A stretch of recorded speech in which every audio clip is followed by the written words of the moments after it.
Well, hello, everyone. Welcome back to our very last talk. Thank you. It gives me great pleasure to introduce Dr. Kenneth Griffin, who will always be known as Young Ken to Carolyn and I. We also believe Ken does have a photographic memory for all things Egyptian. He's like Page the Oracle. Ken started as a volunteer in 2000, the first year little whippersnapper student, Ken, weren't you? And that started his passion off researching the collection. He was then employed as one of our Saturday workshop staff. Very, very popular with the children. So many called the mummy after Ken when they did the mummification, and they used to bring their soft toys and cuddlies in for support. They'd call them Ken as well. Ken was then employed as a consultant for the Bearings Project. Carolyn also mentioned the Bearings Project, where it was to empower volunteers to interpret the collection themselves, and they had a different colour audience. Ken was the consultant that helped all of them do this. Ken then left in 2015 to become lecturer of Egyptology at the Classics Department. He used the collection extensively for his lectures, which really greatly enhanced student experience. However, I did dread the weekly list of objects because I had hundreds throughout the year to do condition reports for. He then joined staff once again in 2019 as Collections Access Manager, greatly then increasing adult engagement, encouraging and enabling academic colleagues as well, such as Ursin, with all the pottery project as well. Definitely Christian has used. I mean, Ken's really been an encourager of that. He was also instrumental in enhancing our global engagement. As we mentioned before, 59 countries, but he's yet to crack Antarctica. He became our curator last year when Carolyn retired. He's researched and published the collection and is highly regarded internationally as an expert in his field. He enhances the reputation of the Egypt Centre and the university. I now pass you on to Ken, who's going to tell you about the amazing Harrogate collection. Here you are, Ken.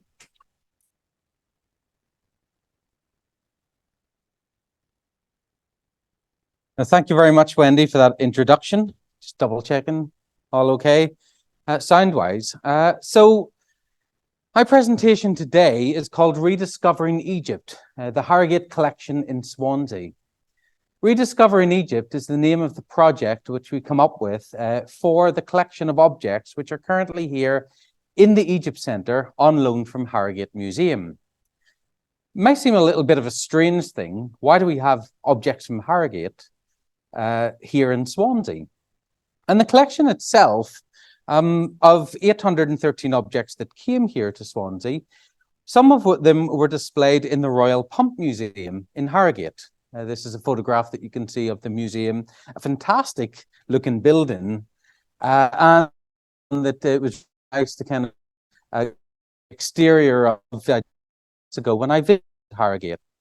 And there's another museum just close to it, the Gallery is also connected to the museums that you've got there in Harrogate, where a lot of the fine art is displayed. And while I knew that Harrogate had the collection, and in particular, they had one object that was very famous, the Anubis mask that you see here on the right-hand side. Even though I'd never been to Harrogate until just a few months ago, everybody pretty much knows about this mask. And I'd seen photographs of the display before, such as this one that you see on the left-hand side, in which a small number of the objects are on display. Very few of them, however, have been published.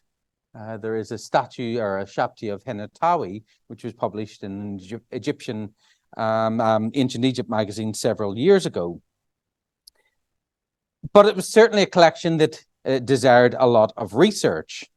And it wasn't until, I think it was June of last year, and Sam can correct me if I'm wrong, maybe it was July, that Sam Powell, who is our Egypt Centre volunteer and the creator of Abbaset Collections, visited Harrogate in order to see this small wooden funerary figure, which was on display.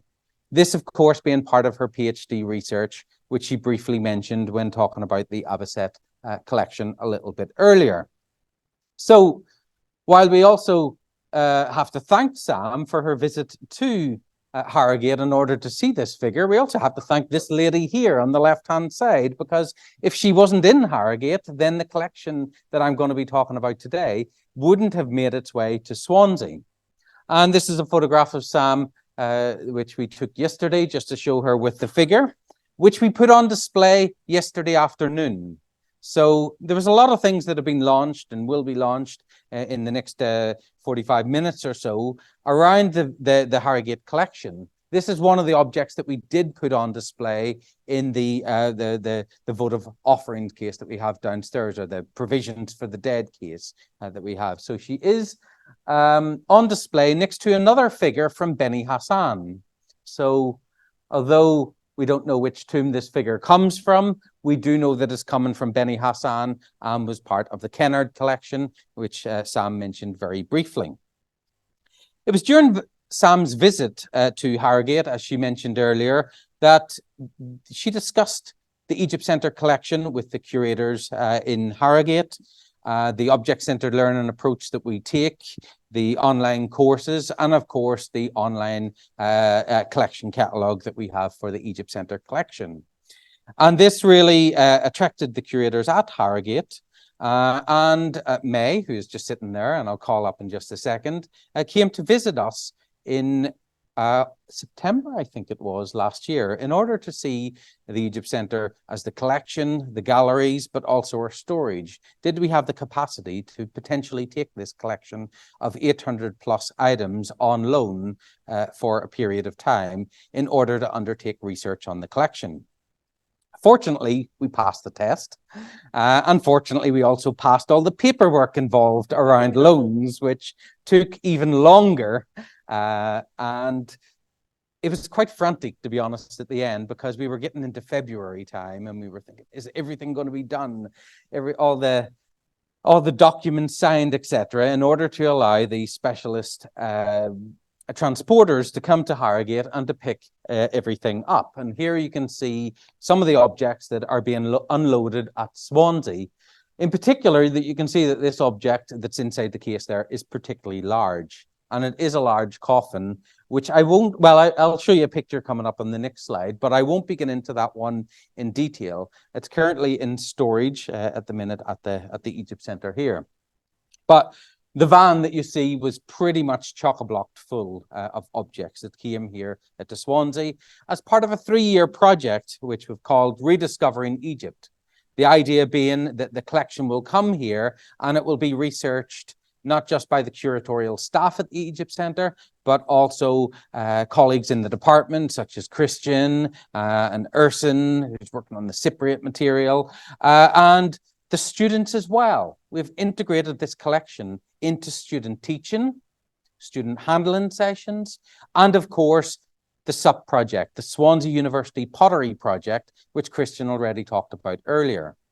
We haven't made our way through all of the Harrogate pottery, so you will see that there are some blanks in the online catalogue, but we will get there over the next month or two. So do please bear with us with that, and I'll be talking about the catalogue in a little bit.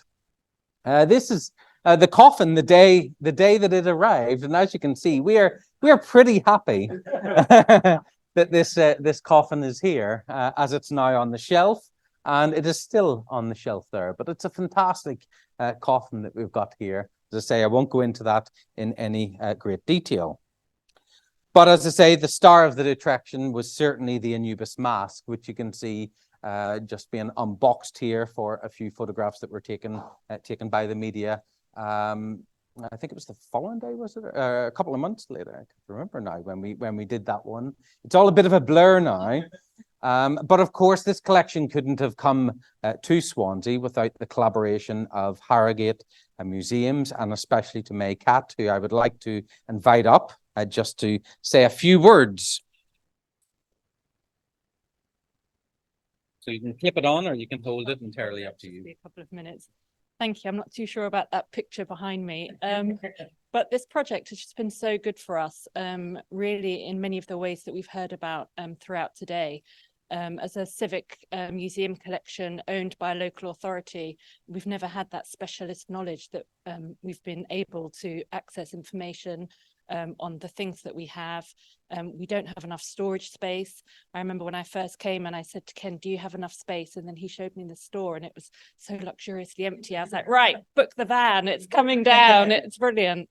And again, just to have that access for students, the next generation, it's that shared ethos that I just absolutely love, and that we've heard so much about today. We have our own group of volunteers as well, so they were able to help us get the collection ready. And yeah, it's been great so far. But I'll let you share more. Thank you very much, mate.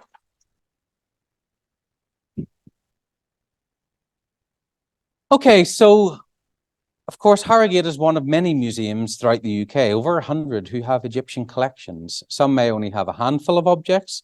Harrogate had, as I've already mentioned, 813, which arrived here in Swansea on the 28th of February this year. So a nice date that will be memorialised in the history of the Egypt Centre collection. But where did Harrogate get their Egyptian collection from? And not just the Egyptian collection, also their objects from Greece, Rome, Cyprus, all the ancient cultures that you have at the time. Well, there's two people in particular who are very instrumental in forming the Harrogate collections, which are now here at Swansea. On the left-hand side, you can see a man called Benjamin Kent. Benjamin Kent was from a farming family, but clearly a very wealthy family, who, along with his father, was able to amass an extensive collection of ancient antiquities. So by the time he died in 1968, around about 1,500 objects, I believe it was, were transferred into the care of Harrogate Museum. I'll be coming back to him in a few slides' time. And the other person on the left-hand side is James Roberts Ogden. And he was a jeweller, a local jeweller from Harrogate. I don't know if many of us know the history of Harrogate, but obviously it was very well known for its baths, particularly in Victorian times, and it was the leading place in Europe for people to visit.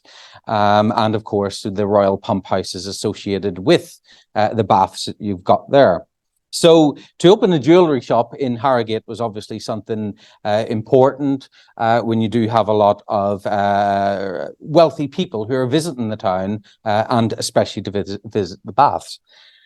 The shop itself was extremely successful and it remains very successful to this day. The Ogden of Harrogate is the name of the shop.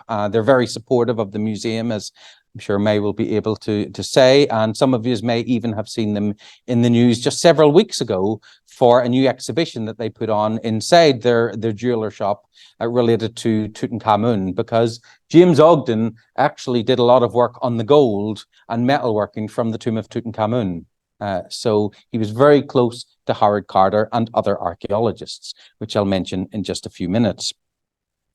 So Benjamin William John Kent, to give him his full name.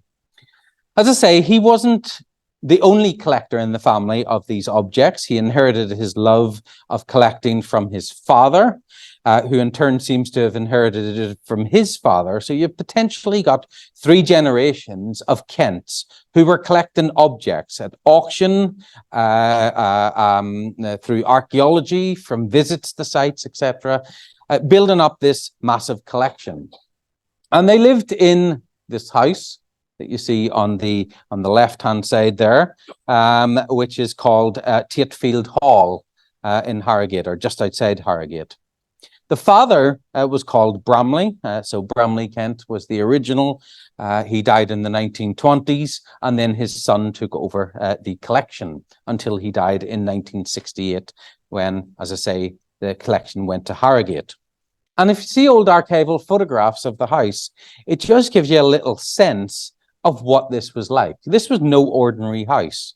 This was a museum in its own right. And I can see a few faces with wide open mouths, especially Maria there, who's probably seeing a lot of the Greek pottery or whatever that you've got in the cases. And you've got some bronze figures on top of the tall glass shelf there. That's just giving you an idea of what this was like for visitors. And they were very keen, or Benjamin was very keen on visitors, for archaeological groups, etc., to visit the collection and to see the stuff that was there. It wasn't a case of this is a private collection, it remains private. He was very keen on sharing the information. There's even stories that when he would have people visiting, he would give them objects. Don't know what the truth about that is, but that's not something that we need to concern ourselves with. And just to show you two other photos, and I'm sure Maria will like this one of all the pottery, which would now be in Harrogate, but these are shelves that are chock-a-blocked full of antiquities. Pottery, as I say, from Cyprus, from other regions. This nice color photograph that was done in the 1960s. And on the right-hand side, an archival one, which shows one of the Egyptian cases. Now, he did actually arrange things into different cases. So you had the Egyptian stuff together, the Cypriot stuff together, and so forth. But of course, some things necessarily didn't fit into the Egyptian case, the large coffin, and other objects. So this isn't the only Egyptian stuff that you've got here. It's just a selection of some of the stuff. But it gives you an idea. You've probably got 100+ objects in this one case alone. A lot of the pottery that you see up on the top there, I'm sure Christian is familiar with because we've been doing it in the pottery project over the last few months. You'll also notice the Anubis mask propped up there on the left-hand side, and some stelae that we have down at the bottom. A number of these objects are now on display in the Egypt Centre collection, including, of course, the Anubis mask. Other archival photographs show different objects. Here are two stelae that we have on the left-hand side. And while this one made it to Swansea, the one in the centre did not. We actually don't know where it is. There's no records of it in Harrogate Museum.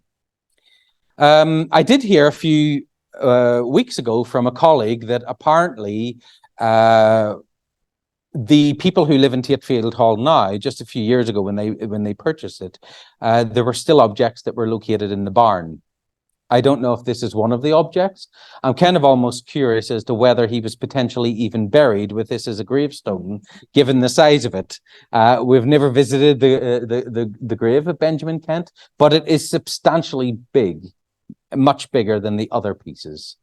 So it would be interesting to see if this ever comes to light.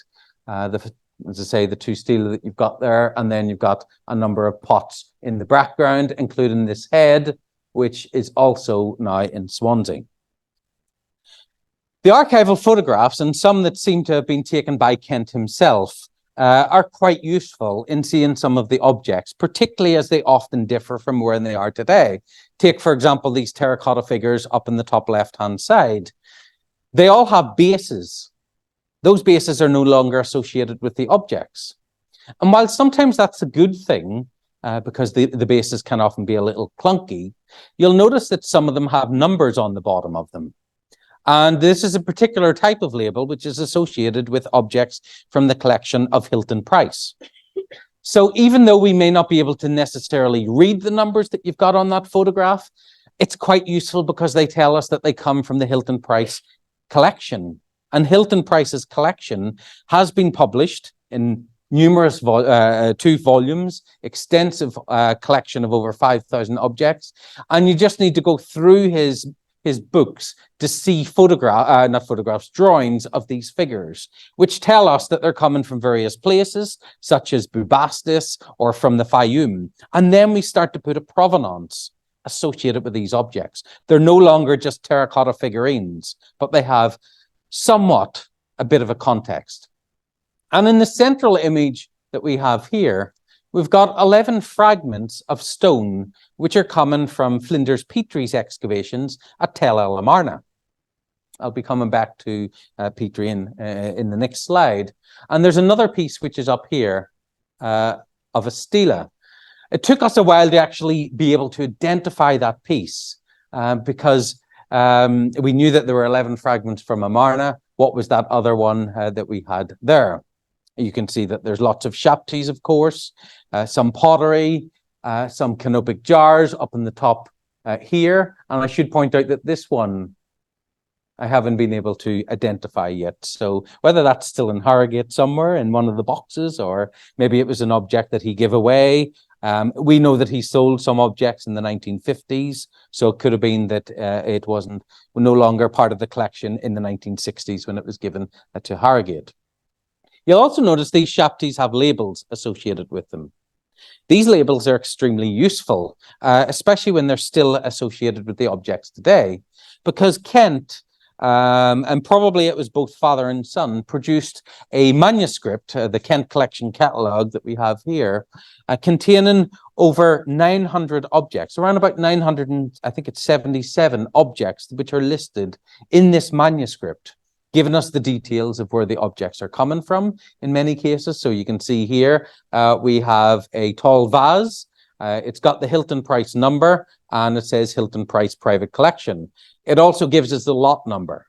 So we can start to trace that back further, and even better when it says from Professor Garstang's excavations at Abydos. So this is important material, and especially a lot of the Garstang material, because when we trace it back, we know that it's coming from Abydos, and then you look at the object and there's pencil mark on the bottom. It tells you the tomb number. So not just are you able to place it back to Abydos, but you can place it back into the tomb and the original context where it came from. Sometimes these labels can be very brief, just one line, blue faience shapty, a porcelain, doesn't tell you much at all. It'll have the measurements as well, but sometimes they can be much more extensive. And as Dulcie mentioned in her talk earlier, just a few months ago, she completed the full transcription of this manuscript, which is really useful and has helped us to be able to pair up other objects that we have in Swansea with their manuscript and given us the number. So where did Kent get all his objects from? Well, we know that he received objects directly, it seems, from Flinders Petrie. Flinders Petrie, who was working in Egypt, and Anna mentioned earlier, of course, associated with the Petrie Museum. We have 167 shapties. Many of those we know are coming from the collection or the excavations conducted by Flinders Petrie. And at the time, he had the Egyptian Research Association, who would often give objects to various museums and private donors who had sponsored the excavations in Egypt. So I suspect a lot of those shapties were given directly to the Kent family for his financial support, or for their financial support of Petrie.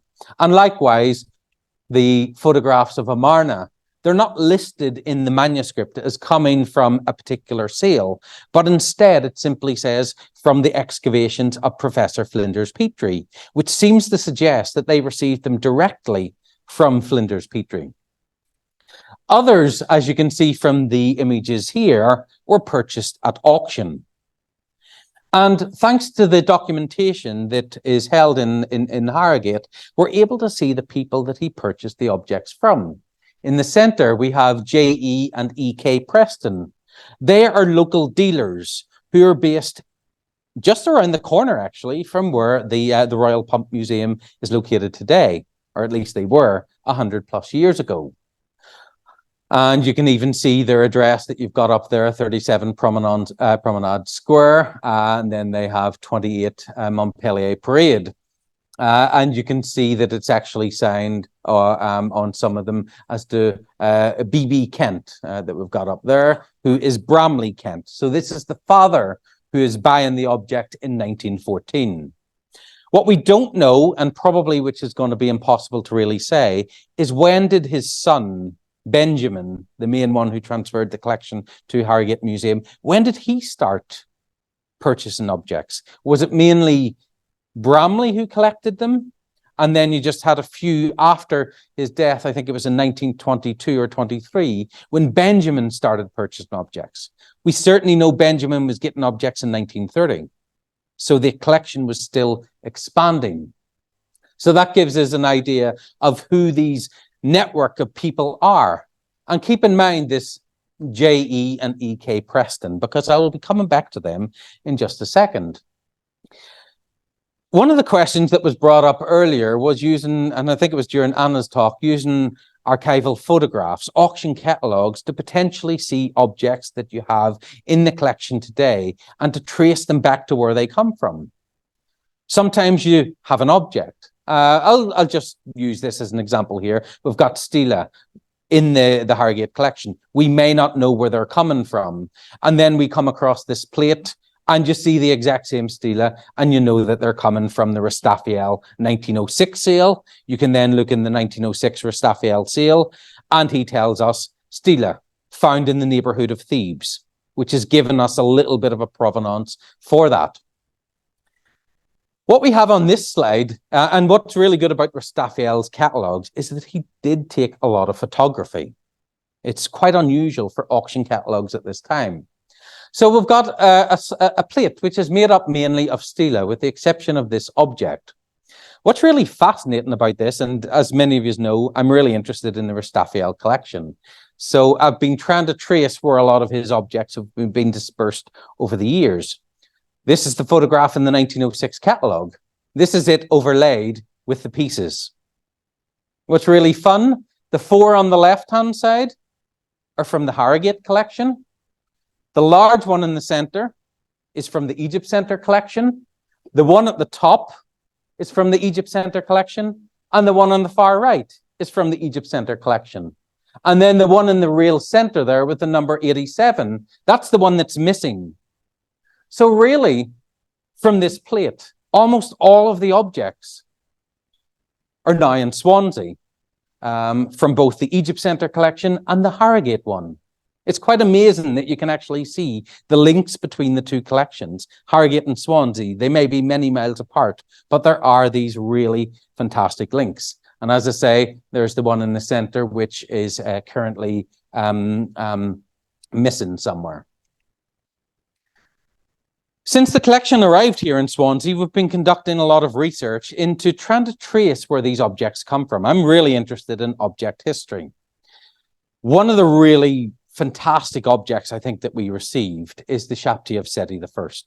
Seti I being king of Egypt who ruled around about 1290 BC, the father of Ramesses the Great. From the Kent manuscript, we can actually find that Kent bought it in 1919 from this guy, or the family of this guy. Anybody know who this is? Nice local connection. This is Lord Swansea. That's the first Lord Swansea. It was actually his son in 1919 who sold this building, Singleton Abbey. I'm sure many of you are very familiar with it, but Singleton Abbey is just 100 meters away from where I'm standing right now.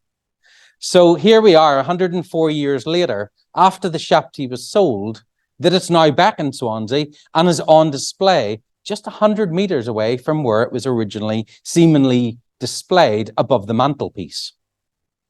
And there's a video about this which we put online just last week. So there's lots of really crazy coincidences about the Harrogate collection coming to Swansea and the little links between them. The other person is James Robert Ogden. You can see his dates here, along with a few photographs. This is him on his one of his visits to Egypt. JRO, as he's commonly referred to, was not just a jeweler, but he was also really interested in the ancient world, particularly Egypt, but also Mesopotamia and the site of Ur. He was a fundraiser for the excavations that were conducted by Charles Leonard Woolley at Ur. And you can see this is a photograph taken in which we have at the Royal Cemeteries of Ur, JRO along with Woolley. And this is done in the 1920s. He was also someone who traveled the country, given lectures, and this is him during one of his lectures. Apparently, at the time, he raised over £50,000 from his lectures, which, if you consider in the 1920s, 30s, is absolutely crazy amounts of figures. So he plays a major role in the archaeology of the Near East at this time. Here he is in Egypt, along with his wife and 2 other people. And this is a photograph supplied by the Ogden family, who I'm very grateful. And I was quite excited when they told me who this photo actually is, because it says on the back of it that it's Robert Ogden and his son Junior who are in this, not Robert Ogden and his wife. But the other 2 people who are in the photo are listed as being the Prestons.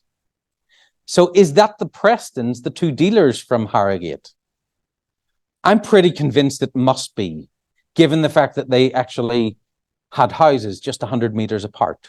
They must have known each other. And we certainly know, it seems, that the Ogden, that JRO was buying objects from the Prestons. Like I say, the shop is still very much in functioning today, and it was a pleasure to visit it in June in order to see the small exhibition that they have on the 2nd floor of the shop, which is based around the work that was conducted by JRO on the metalworking, but also the excavations at Ur, and his letters back and forth, the archives that you've got there associated with Howard Carter. And I'd certainly recommend, if you ever get the chance to visit Harrogate, to try and see the exhibition that they have on the 2nd floor. Is it open to everybody? Do you know? It is, yeah. But I'm sure if you went into the shop and asked if you could see the exhibition, they would be more than happy to show you that. So let's look at a few of the objects that we have from the Ogden collection, just like we did with the Kent one. Here we have a stela, a nice 2nd intermediate period stela, belonging to a man called Yoefeni Arpeshishi, a name that just rolls off the tongue. You can tell I've been practicing that one for a while. And some of them are quite difficult. This one in particular was a challenge when I was doing the audio trail for the Harrogate collection. I think I had to do 5 or 6 takes in order to get this one done properly. But it's a typical 2nd intermediate period stela. Not the most careful executed relief that we've got there, but it contains a typical Hetepti Nesu formula, an offering formula addressed to the gods, and then an invocation offering, ensuring that the deceased is going to receive nourishment in the form of food, water, etc., etc. Standard ancient Egyptian formula. But the important thing here, and especially in the context of the case that we'll be showing a little bit later, is the names of the individuals that are preserved on there. Yoefeni Arpeshishi, along with his potentially mother, and she's not actually given a title on here. She's simply just referred to as Neferhotep. Neferhotep, a nice easy name, thankfully, to pronounce on that occasion. Where does this object come from? Well, there's no records in the Harrogate collection as to where Ogden was purchasing this object from, or where he got it from. Thanks to a colleague, Marcel Marie at the British Museum, who does a lot of work on 2nd intermediate period stela, I sent him a photograph of this one, and he says, oh yeah, that's from the Rastafel collection. And I was really glad that he said that, because there's blue crayon on the back of the object, which is one of the telltale signs of a lot of Rastafel objects, because he often wrote the provenance in blue crayon on the back. So I suspected it was from Rastafel's collection. And in fact, you can see it on the plate just up here, number 9. So here we are able to provide new information on this particular object. And since I've shown you already that I like to colorize some of the photographs, this is the objects that I've been able to find so far, including one that Phil showed earlier before it had the conservation work. This is the nice painted limestone relief that we have in the House of Death gallery of the Egypt Centre, coming from the tomb of Kabakenet, and a chapel from Deir el Medina. Several other pieces are from the Egypt Centre collection, number 4, which we see up there. Others are in the British Museum. Number 23, for example, is in Liverpool. So these are objects that are scattered in multiple different collections. And another one on this plate, which is also from the Harrogate collection, which we didn't have any information about, is number 12. Here's a photograph of it on the left-hand side, and you can see that it's the exact same relief. What we don't know, is who owned this object. Is this an Ogden object or is it a Kent one? That we still need to determine, and we might be able to find out that when we find out who the purchaser of this piece was. Of course, if it's Preston, it could be either one of them. So still a little bit of work to do on these objects. One of my favorite objects, certainly from the Ogden collection, is this piece. It shows you that objects don't necessarily have to be large and wonderful to be really important. This is a small scaraboid containing a relief of a sphinx given an offering, and the hieroglyphs above her head identify this as none other than the female ruler of Egypt, Hatshepsut, one of the few female rulers that we have from ancient Egypt. And on the opposite side, we have this really nice representation of a baboon with the hieroglyphs identifying Hatshepsut, Ma'at Kare, as her name is here, as the good god, the lady of Ma'at, or the two lands there. And another interesting piece that we have been able to find information about, thanks to the collaboration with various colleagues throughout the world. This is an ostracon, and it's written in Hieratic, which unfortunately I can't read, so I sent it to Rob de Marie, who is a professor in Leiden and one of the real experts on Hieratic ostraca, especially from the site of Deir el-Medina. I sent it to him, and he replied, I think that evening, how excited he was because he was sent a photograph of this object by an Egyptian colleague or student 3 or 4 years ago in a museum in England. Didn't say which museum in England. It was a bit of a grainy photo, so you couldn't make out the text. So he had actually written to a lot of museums in the UK asking them, do you have this ostracon?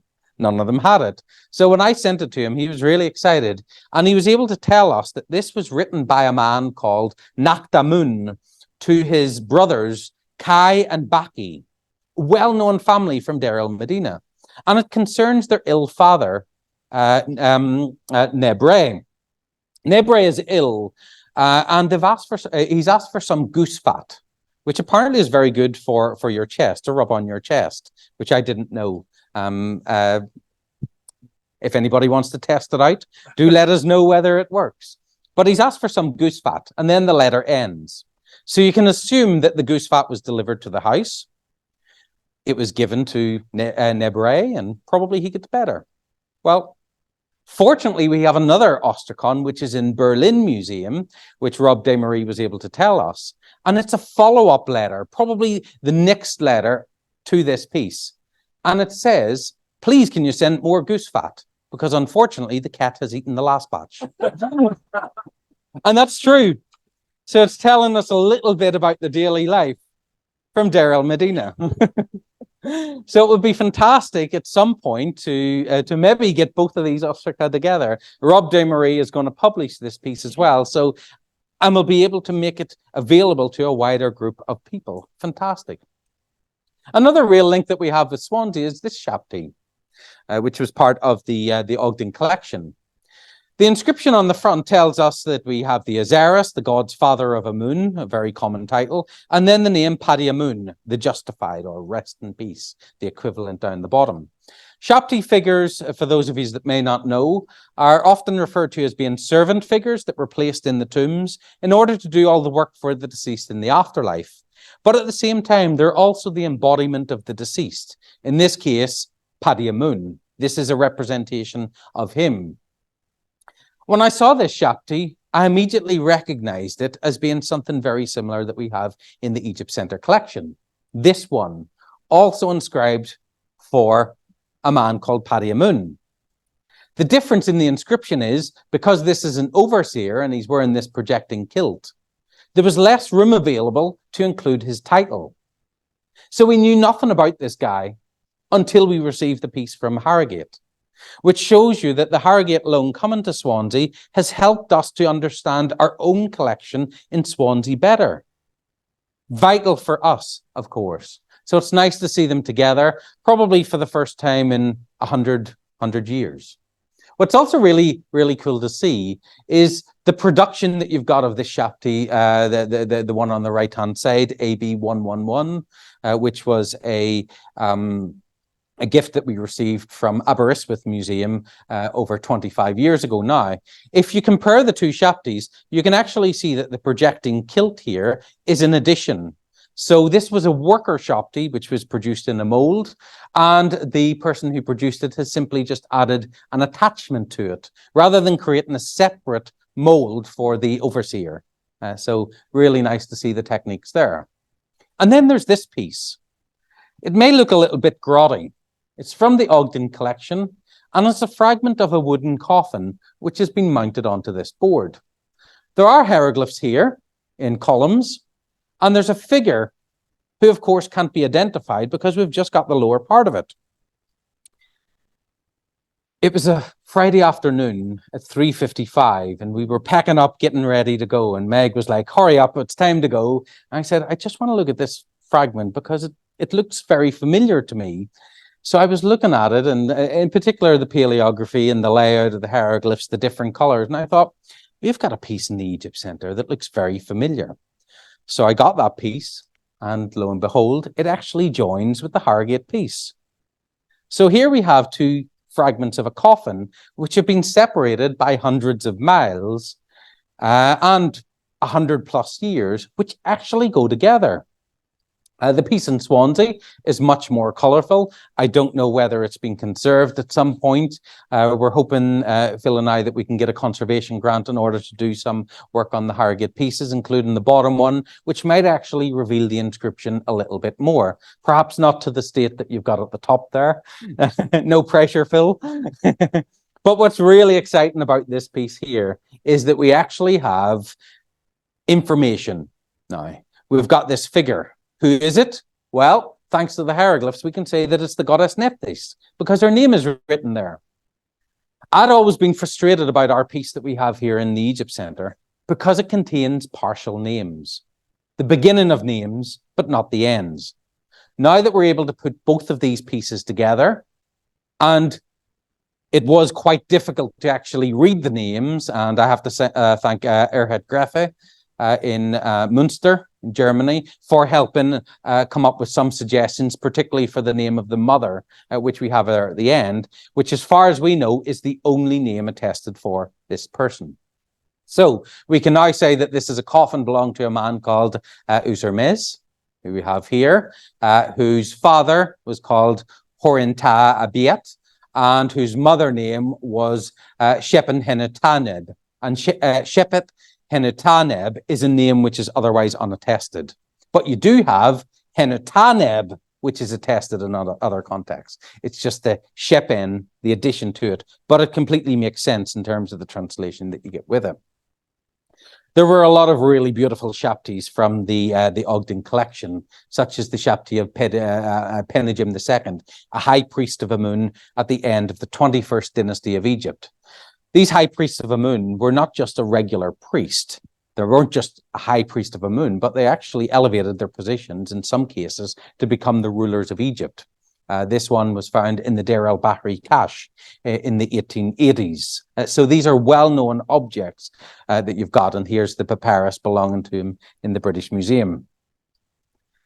Interestingly, we also have a Shapti of his daughter, which is in the collection, this one on the right-hand side. Now, this isn't from the Ogden collection, but it's from the Kent collection, showing that there's a lot of comparison between the two collectors. The one on the right-hand side is an overseer, while the one on the left-hand side, you can see there is a worker. We don't have the worker here. That's in a different collection. But once again, you can see that the projecting apron has been added on there as an addition by the person creating it. So one of the real aims of the project here in Swansea is to try and trace the networks of people who are associated with this fantastic collection that you had in Harrogate. And I've created this word cloud to show you the various people that we've been able to identify, the names associated with certain individuals. Naturally, of course, the Kent family is the one that stands out the most there. I think it's around about 560 of the objects that are now in Swansea come from the Kent collection. And the next largest is James Robert Ogden, of which we have around about 170 objects. After that, we have, of course, my good friend Robert de Restafiel. I think it's 49 objects come from his collection. But then, of course, the Kents and the Ogdens were probably getting those from Preston. So you're starting to build up all of these kind of connections, these webs of people and how the objects were moving from place to place. And you may recognize some of the names that you've got here. Kennard, who was brought up earlier by Sam. Frederick George Hilton Price, a very well-known person. Who have you also got? Obviously, the Baron of Swansea, the Lord Swansea collection. Field Marshal Grenfell, who also has an association with Swansea. What I'm always curious about is we've got this kind of cloud here. Did the Kent family and the Ogdens know each other? And they must have. They really must have. But to what extent, we really don't know. But one of the objects that's really curious is this canopic jar, which is missing the lid here, belonging to Jedamun Ankh, the son of Ankmut and Tasemtek.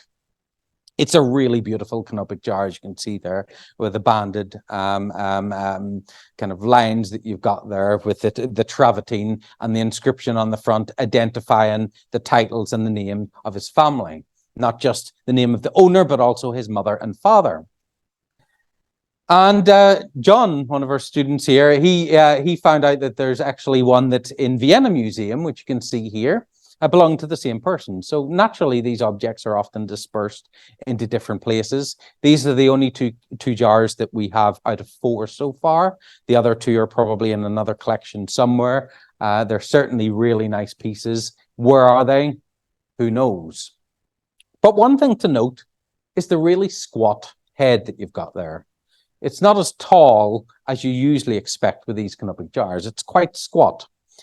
And there was a canopic head that we received from the Harrogate collection, which I thought, actually, that's also quite squat, similar, and this one. So I tried to see if it goes with the base, and in fact it does. It seems to fit in very well.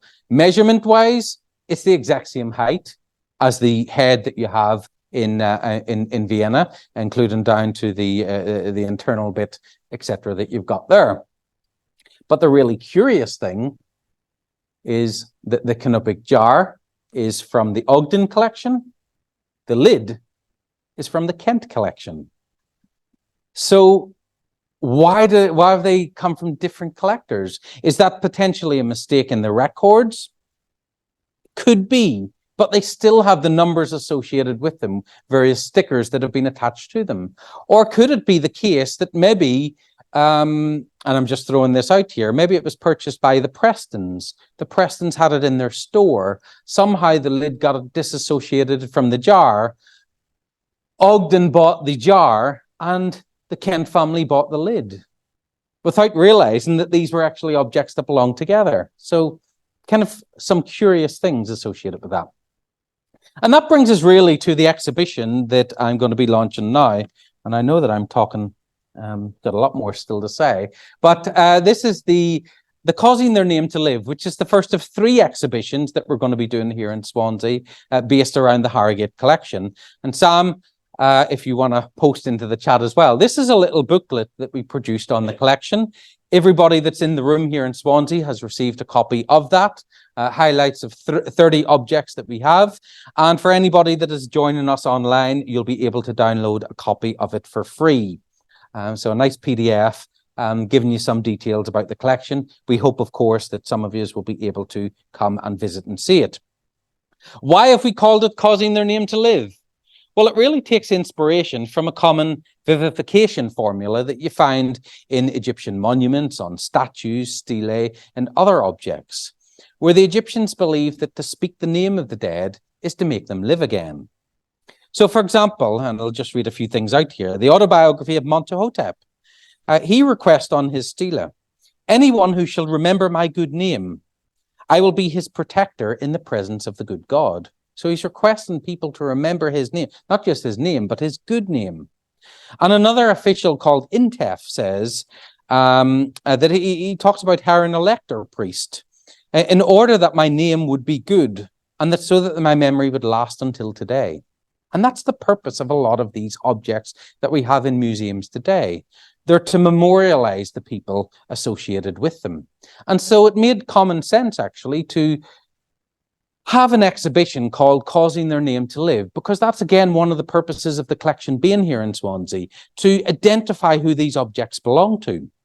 And I should say, while this is the first exhibition based around the ancient Egyptians and causing their name to live, the next two exhibitions, so next year is going to be on the Ogden collection specifically, and then the following one will be on the Kent collection specifically, in order to cause their names to live. These two collectors who were vitally important for forming the collection in Harrogate. And this is the new exhibition, which those of you online won't have seen before. We just put it on display on Thursday, of 30 objects, which was perhaps a little bit too ambitious, I have to say. It was a challenge to try and squeeze them all in there. But for those of you that are in the room, we will have the galleries open after my talk here, and people can have a chance to go upstairs and to see the objects on display, including, of course, the coffin fragment from Harrogate and the Egypt Centre reunited and displayed there together, and the Shabti of Seti I back in Swansea after 104 years. The central one that I should say right up at the very top, the photo doesn't do it justice there, but that's actually a special statue that we have. And in fact, it was the day after I decided that we were going to do an exhibition called Causing Their Name to Live that I was cataloguing this piece, and I took it out and I started looking at the inscriptions. And on the sides of the throne, we have an offering to the god Amun-Re and to Osiris, and on the opposite side to Anubis and to Hathor. And then I got to the back. And the back of the inscription is even better, because it tells us that it's for the Ka of Senet-Re, the justified, made by her father in order to cause her name to live. So it actually tells us on this statue, that is why he's making this statue. And it's got his name, he's a Wab priest, Nebamun, that we've got there. He has produced this statue, or ordered it, for his daughter.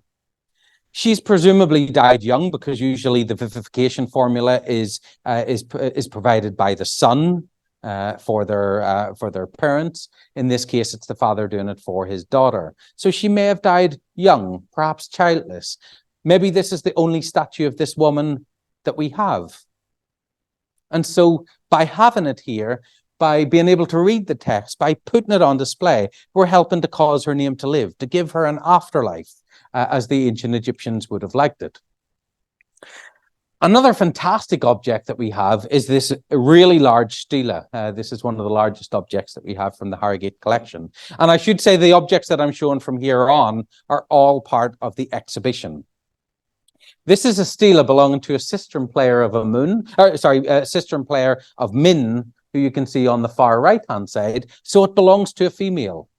In fact, I think it's only 2 of the objects that we have out of the 30 belong to females, which is fairly standard. Most objects from ancient Egypt do belong to males. It was very much a male-dominated society, but this stela is belonging to a female called Hetep Nes Min. And she's shown in front of 3 deities. Although they're unlabeled, they are likely to be Osiris, Anubis, and either Isis or Hathor. It's difficult to really say with any certainty there. But the inscription that we have underneath it, the 5-line text, tells us that that her father was called Hordief Nacht, and her mother was also a sistrum player of Amun called Aset Weret. And they're a priestly family from Akhmim. So although we don't have a provenance for this piece, based on the text, we can surmise that it would have been part of the necropolis from Akhmim in Middle Egypt.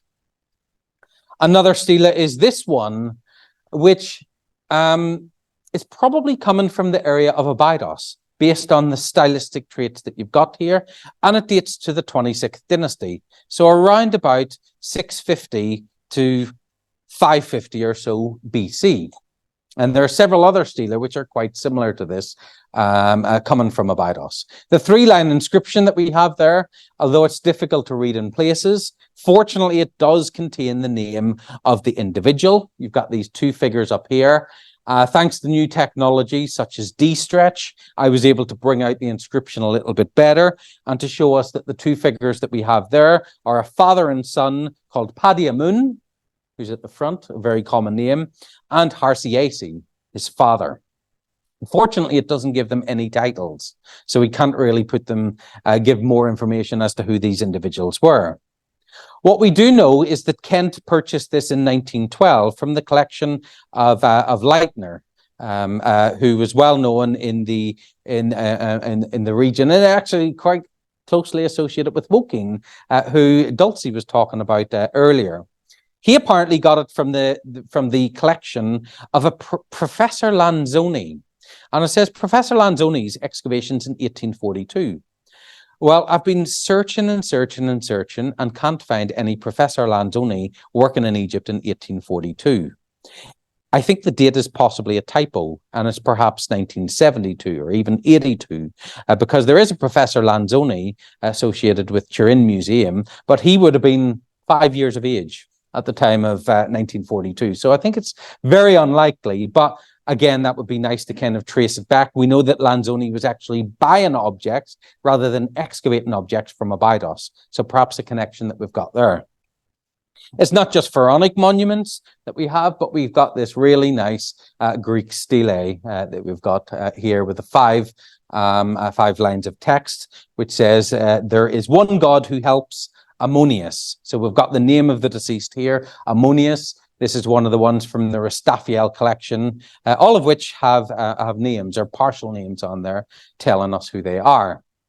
And the last stela that I'm going to be showing is this piece. Actually, it's two objects from the Harrogate collection, because you'll notice on the left-hand side that we're missing a section. When it came here, there was another section given a different number, which I quickly realized actually belonged to that stela. So hopefully they can be regrouped at some point in time, reunited permanently on that stela there. But it's a really nice sandstone stela depicting this recumbent bull that we've got there, and then you've got a three-line text down the bottom written in Demotic. Demotic being one of the late stages of the Egyptian language. Again, I don't read Demotic, so I sent this to an expert, Kerry Martin, who's based at Oxford, and he was able to translate this and tell us that the inscription says, the gods, the bulls, give life to Pesenmont, son of Pesenmont, and his children forever. So we've got the name of the owner, Pesenmont, and the name of his father, Pesenmont, named after his father. Quite unusual, because they often skip a generation that you've got there. So Pesenmont and Pesenmont Jr. we've got there.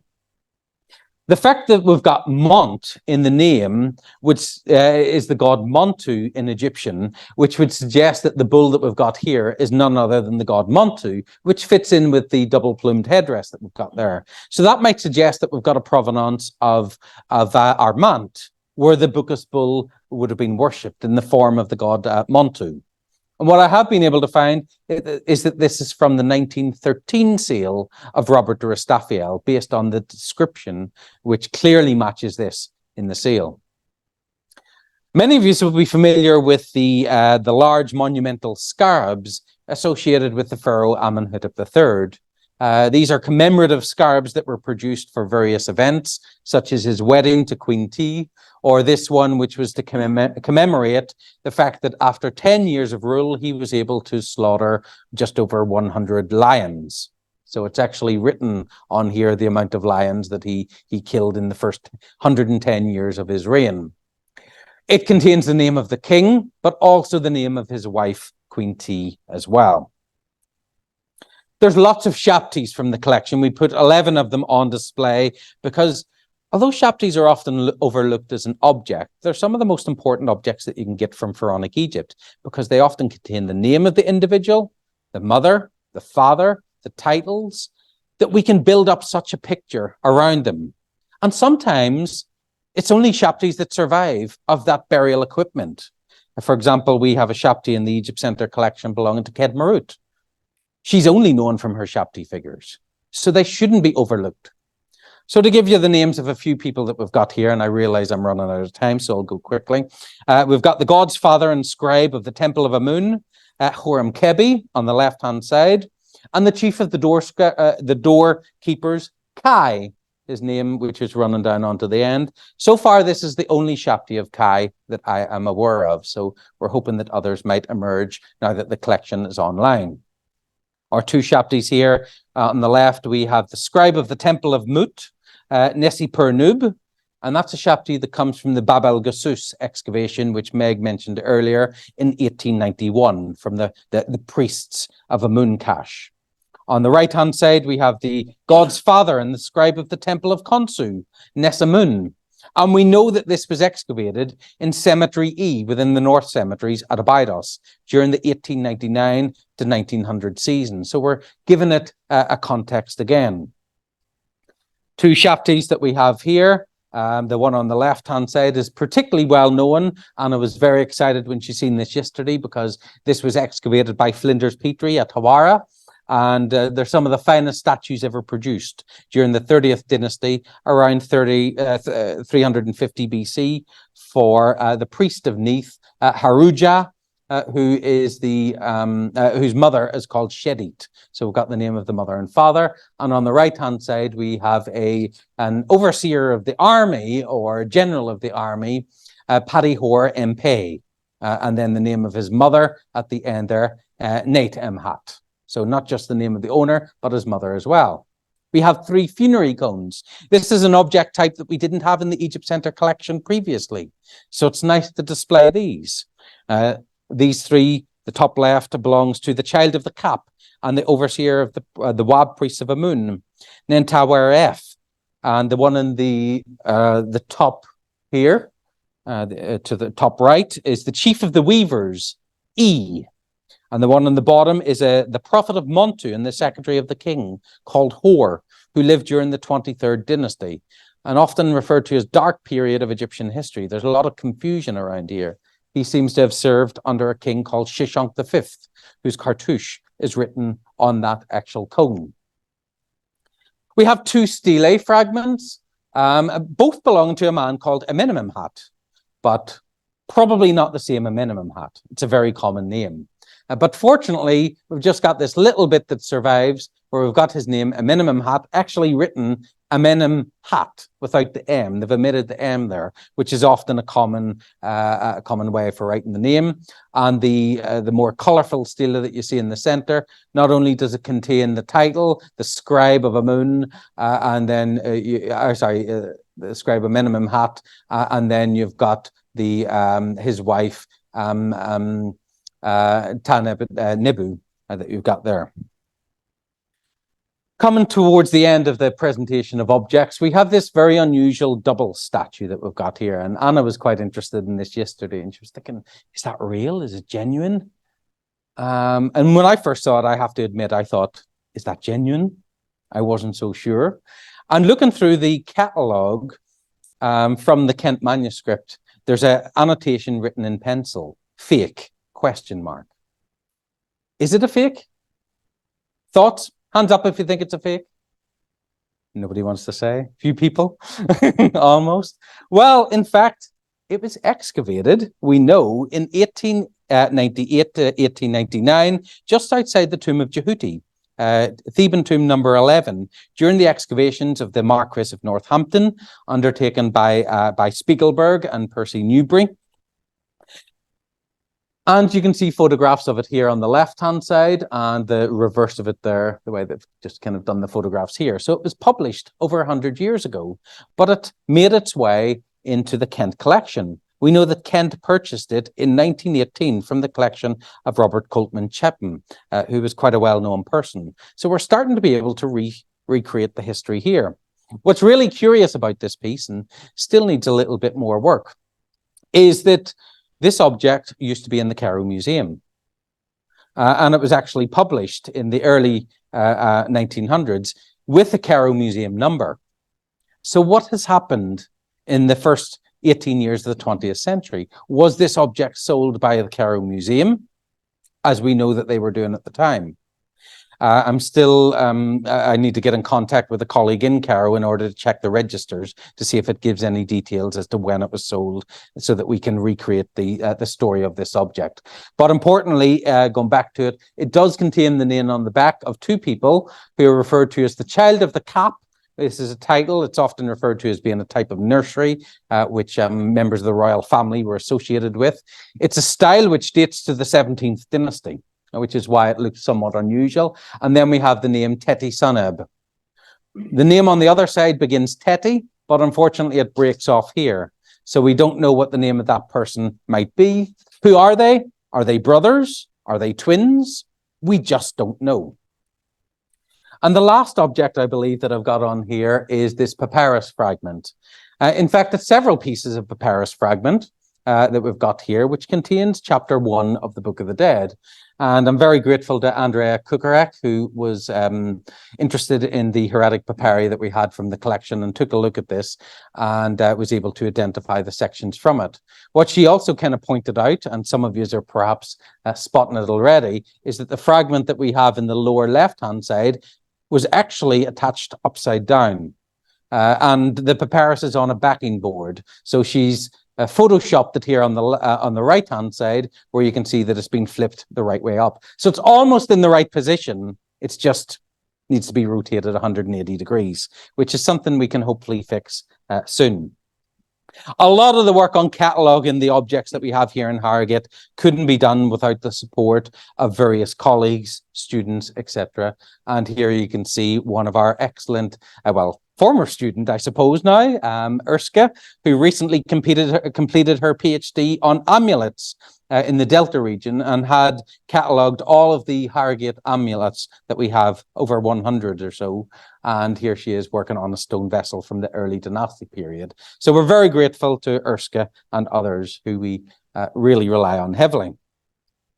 Sam has already mentioned the Harrogate online collection catalogue. You can see the homepage here, which I'm now happy to say can go live and can be sure. You can push the button and share with people. So the Harrogate collection does contain the 813 objects that we have here on loan from Swansea. What I would say is that not everything is complete. There are still objects that need catalogue entries to be written. Keep in mind it has only been here for just over 6 months. And we've had to carry out a lot of research. The photography has all been done. So even if it doesn't have the information on there, or not the full information, the photography will at least help you. Here's just a selection to show you the first 15 objects as they're catalogued. And there's lots of trails that we have on there, which is now in 6 languages. So the English translation, which we have there, which I wrote and did the audios for. As I said, the audio files were extremely difficult given the names, but we're very grateful to Dulcie Ingle for doing the French, Carla San Miguel for doing the Spanish, Nora Seda for doing the Arabic. Not only did Nora do the Arabic translation, but she also did the audio as well. So we've got 2 audio ones, the English and the Arabic. So thank you, Nora, for doing that. Sophie Smith, who's done the Welsh and has done all our Welsh translations over the last few years, and we're very, very grateful. And Olga Zeplekniuk for doing the Ukrainian, our first Ukrainian trail that we have. This is the QR code for anybody who wants to access the collection that we have there. So just to finish off, I'd like to thank so many people, but I've kind of tried to summarize it here. North Yorkshire Council, of course, for agreeing to have the collection here in Swansea for a brief period of time. The curatorial staff in Harrogate, May Catt, should just be Karen once there, obviously, Southworth, Nicola Baxter, and of course the excellent volunteers in Harrogate who were responsible for packing up all of this material and getting it to Swansea in time. Very grateful, of course, to Ogden of Harrogate, the jewellers, and to the Ogden family for being very supportive of this project, supplying archives, showing us around the collection, and so forth. Of course, to Sam Powell and Abbaset Collections for bringing the collection really to Swansea and helping to make this happen, and for cataloguing, providing the catalogue that we now have today. Creddy Greenhalf and Gary Lawson of This Film Productions for all the media work that they did in producing 11 videos, which are now online, documenting the transfer of the collection here. Of course, the Egypt Centre staff and volunteers, of which there's countless dimension. And if I even try, I will forget some people, so I'm not going to try, but you all know who you are. The Swansea University staff and students, particularly the SUP project, the Swansea University Pottery Project, and lots of external experts. You will see, if I go back here, just further on down, we have a section on collaborators and stuff like that, where we thank various people who have been involved. So you will see your name on there. And I would like to dedicate this talk to all those ancient Egyptians. I think there's around about 90 or so whose names have been identified. Not all of them, of course, since they've been in Swansea. Some of them were known previously, so we're not taking the credit for identifying all of these individuals, but certainly the expression "that is my good name that you should remember" fits in very well here, and that is the whole purpose of the exhibition, which is now officially launched, and you can all see during the wine reception that we're going to have upstairs in the gallery, where you will be able to go inside, see that the Harrogate launch, but also the Jed Hoare that we have downstairs, the textile which Courtney has done, the wooden funerary figure that led to the collection coming to Swansea. There's lots of new things. So here are the names of the individuals whose lives we continue to kind of help exist by causing their name to live. So thank you very much, everyone, for your attention, and thank you, everyone, for attending today.